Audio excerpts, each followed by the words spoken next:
Rapaziada, sejam bem-vindos para mais um vídeo aqui no canal, tá? Dessa vez, mais um vídeo do nosso querido parceiro Pedro Loz, do canal Ciência Todo Dia. E hoje o vídeo será Por que não clonamos humanos? Vambora pro vídeo, se inscreve no canal, deixa like, comenta, compartilha e vambora. Você provavelmente conhece essa ovelha. Essa é a famosa Dolly, que foi o primeiro mamífero clonado a partir de uma célula adulta.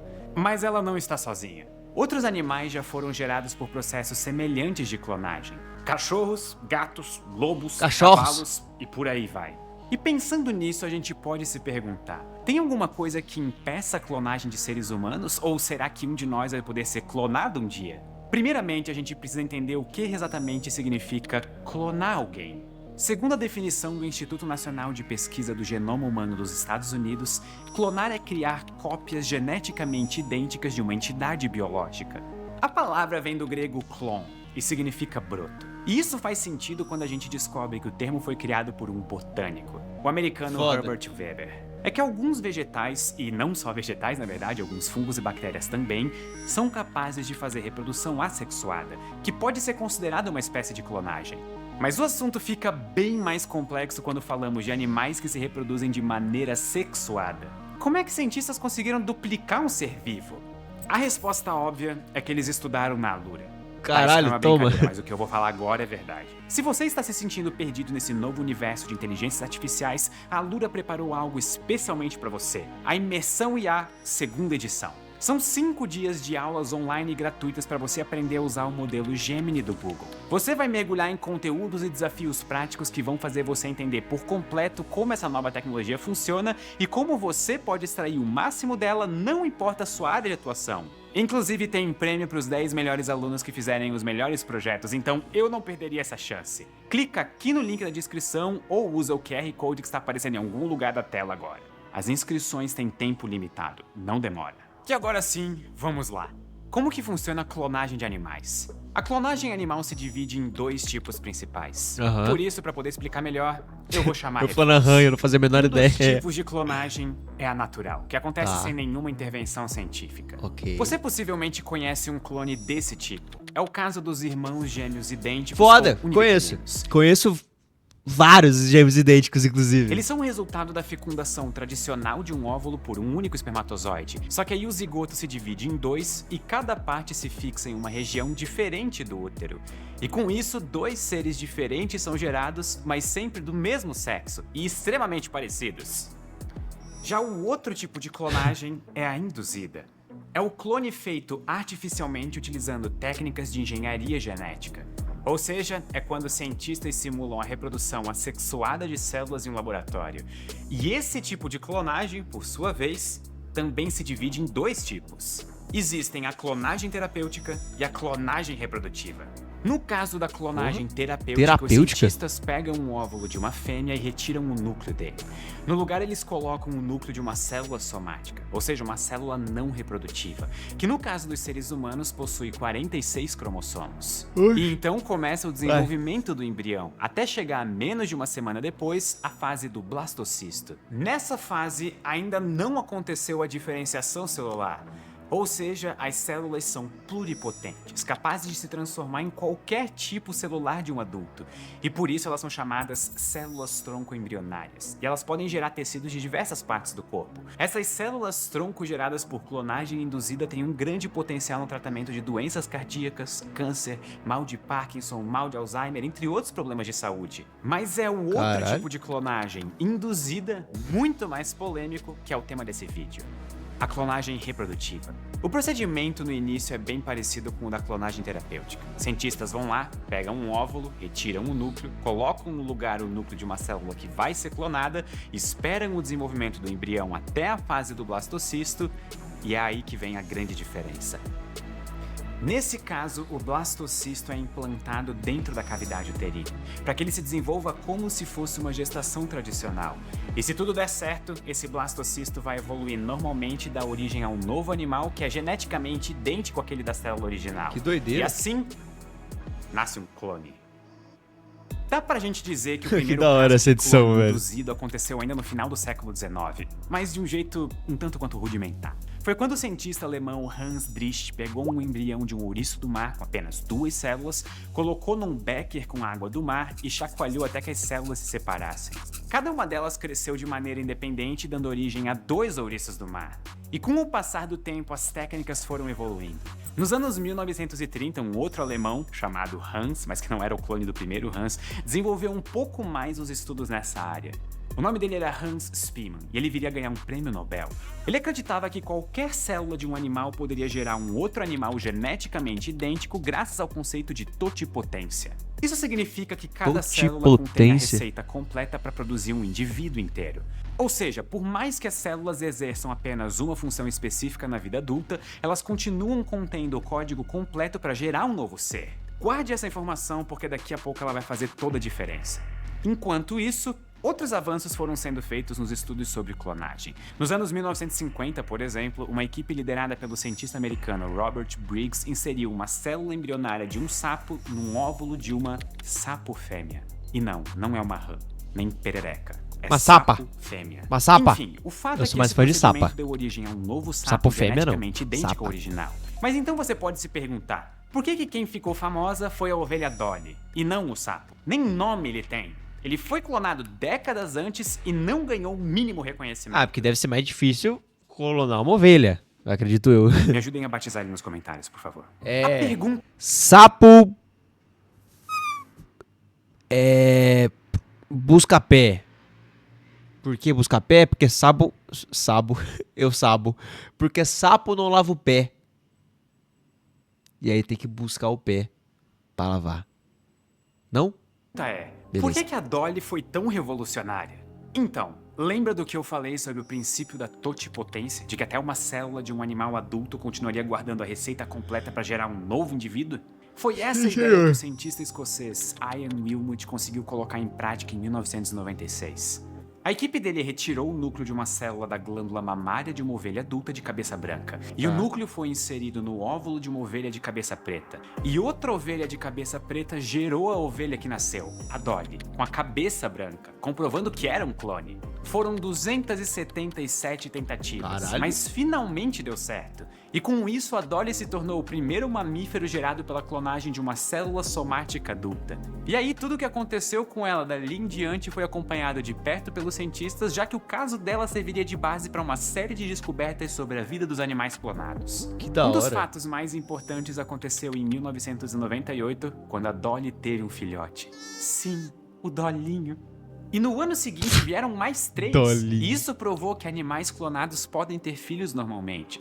Mas nem tudo na vida da Dolly transcorreu de maneira tão natural. Ela sofreu com envelhecimento precoce e isso levantou um questionamento. A idade dela seria a idade normal? Ou, no fundo, era a idade dela somada à idade da ovelha que doou o núcleo? Bom, de qualquer forma, com apenas 6 anos de idade, já muito debilitada com uma doença pulmonar, a Dolly precisou ser sacrificada, mas seguindo todo o código Puta, de que ética e dó, mano. responsabilidade. E a morte dela não foi em vão. O legado que ela deixou é imenso. Vários outros animais foram clonados usando técnicas semelhantes. Aqui no Brasil, por exemplo, o primeiro clone de um mamífero gerado por uma célula adulta aconteceu em 2002. E foi a bezerra Penta, que inclusive ganhou esse nome porque o Brasil tinha acabado de ganhar a Copa do Mundo. Só que da ela não hora. foi muito longe e morreu naquele mês, igual a Puta. seleção. Desculpa, pensei alto. E de lá pra cá, a produção de clones se tornou cada vez mais comum, a ponto de a clonagem de animais de estimação ter se tornado febre entre influenciadores que não superam a morte dos seus bichos de estimação. Aí é E uma eles chegam pica, a hein? pagar $50 mil pra gerar um Meu novo Deus. animal com o mesmo código genético. Mas se a clonagem se tornou tão comum, você pode estar se perguntando agora por que um ser humano nunca foi clonado? E aí eu te pergunto, quem disse que não? No início desse século, um médico ganhou as manchetes mundiais anunciando que ele tinha produzido clones humanos. O nome dele? Dr. Brincadeira, Severino Antinori. Essa galera vai ter que alcançar lá no fundo do baú.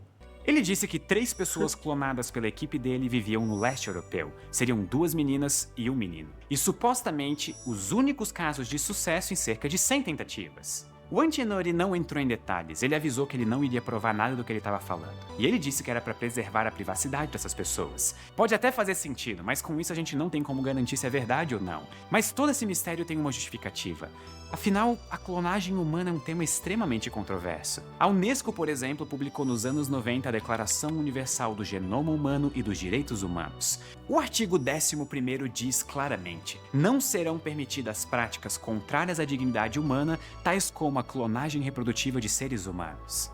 Na prática, essa declaração não tem força de lei. Cabe a cada país fazer sua própria legislação sobre o assunto. No Brasil, por exemplo, é a Lei da Biossegurança de 2005. E tá lá no capítulo 8, artigo 26º. Realizar clonagem humana é crime. Pena, reclusão de 2 a 5 anos e multa. Caralho, Ouviram? Não clone ninguém. Você vai ser preso e ainda vai ter que pagar a multa. Mas é importante destacar que isso se refere à clonagem reprodutiva. Essa mesma lei autoriza a utilização de células-tronco embrionárias. Mas agora vamos fazer um exercício de imaginação e supor que é tudo liberado. Quais seriam os benefícios da clonagem generalizada? O primeiro deles seria permitir que casais que sofrem com infertilidade tivessem filhos. Além disso, seria possível, de certa forma, ressuscitar pessoas. Não seria exatamente a mesma pessoa, claro, mas uma cópia idêntica de alguém que já morreu. Assim como aqueles influenciadores faziam com os bichos de estimação. E o potencial disso é bem bizarro. Eu deixo pensar nas decorrências com vocês. Mas por outro lado, essa coisa de ressurreição pode ser interessante para reviver espécies que já foram extintas, exceto dinossauros, porque a gente já viu no cinema que isso não dá muito certo. E também porque o DNA só fica preservado no máximo por uns 7 milhões de anos. Então não daria para reviver dinossauros que foram extintos há 65 milhões de anos. Mas daria para ressuscitar outras espécies. E na verdade isso já aconteceu. Em 2009, cientistas espanhóis conseguiram trazer de volta à vida o chamado Ibex dos Pirineus, a partir de células congeladas de um animal morto. Mas o clone só viveu durante alguns minutos, e aí o Ibex dos Pirineus conseguiu ser extinto pela segunda vez. Mas voltando para a clonagem humana, a gente estava falando dos benefícios. O problema é que também existiriam muitos malefícios. Basicamente, como em toda nova tecnologia que surge, a gente precisa se perguntar como que o ser humano seria capaz de estragar isso. Por exemplo, lembra aquela ideia de reviver a sua bisavó? Pense que isso não iria valer somente para ela. Qualquer pessoa poderia ser, de certa forma, trazida de volta à vida. Inclusive figuras abomináveis da humanidade, que fizeram muito mal no passado. E isso causaria um grande dilema ético. Como que a gente iria lidar com uma nova versão dessas pessoas? E isso é uma questão intrigante, já que uma pessoa não é feita só dos seus genes, ela também é fruto do meio em que ela vive. Das suas experiências. Será que uma pessoa clonada anos, décadas ou até séculos depois teria alguma coisa a ver com a pessoa original, além da aparência? Até que ponto será que nós e a nossa personalidade são frutos do ambiente em que nós vivemos? Existiriam ainda outros problemas muito mais graves. Lembra que a Dolly precisou de 277 tentativas para ser gerada com sucesso? No caso dos seres humanos, muitos embriões também seriam descartados na tentativa de gerar um clone, o que certamente seria alvo de muita polêmica. E mesmo os clones que nascessem saudáveis poderiam ter uma vida debilitada. Comparando mais uma vez com a Dolly, seria possível que as pessoas clonadas sofressem com envelhecimento precoce e morressem bem mais jovens do que a média da população. E além disso, a criação de seres humanos em laboratório poderia provocar riscos para toda a humanidade. A possibilidade de fabricar artificialmente pessoas com uma determinada característica física, como a cor da pele, por exemplo, poderia levar a uma nova onda de eugenia, que é um movimento racista que busca, supostamente, uma melhoria na genética da população. O que não faz sentido. Seria possível até mesmo a criação de verdadeiros exércitos de seres humanos produzidos em escala industrial, típica de filmes de ficção científica. E por isso, talvez seja melhor a gente abandonar a ideia de clonar seres humanos. Se pá, né? Pelo menos dessa maneira tradicional. Isso porque, falando em ficção científica, a inteligência artificial poderia um dia abrir caminho para um outro tipo de clonagem. A digital. Ou seja, e se ao invés de nós copiarmos o DNA de alguém, a gente pudesse copiar a mente? Deixar de lado a ideia de reproduzir as células e focar em reproduzir o pensamento. Imagine como seria escanear por completo o cérebro de alguém. Mapear todas as conexões, registrar todas as lembranças, identificar todas as características que fazem uma pessoa ser exatamente quem ela é. No momento em que isso fosse possível, a gente teria uma inteligência artificial que nos representaria com a mais absoluta perfeição. Ela seria capaz de pensar exatamente como nós pensaríamos, responder exatamente como nós respondemos e ser exatamente como nós seríamos. As nossas experiências e, quem sabe, a consciência estaria preservada para sempre numa espécie de nuvem. E avançando ainda mais na imaginação, que tal se a gente combinasse essa técnica digital com a clonagem tradicional do corpo físico? E aí fizéssemos o download daquela consciência no cérebro da pessoa clonada. Estamos vendo isso na série Alien Earth, meus queridos amigos. Provavelmente quando esse vídeo sair, essa série já saiu faz um bom tempo. Mas que existem as clonagens, né? Tipo, os híbridos. Híbridos? Híbridos? Acho que é híbridos. Híbridos. Os híbridos, que são as crianças que têm a sua consciência passada do corpo humano para um corpo sintético. Dessa forma, o corpo e a mente estariam reunidos novamente. Doideira. A morte deixaria de ser o fim e se tornaria apenas um intervalo entre os nossos infinitos retornos à existência aqui na Terra. Seria esse o caminho da vida eterna? Escreva nos comentários o que você acha disso tudo. Nós vamos adorar saber. Muito obrigado e até a próxima. Valeu, rapaziada. Espero que vocês tenham gostado desse vídeo. Mano, o vídeo muito bom, mano. Pedro Loz é muito pica. Os vídeos dele são absurdamente da hora, mano. Beijo pra vocês, hein? Se inscreve no canal, deixa o like, compartilha e falou.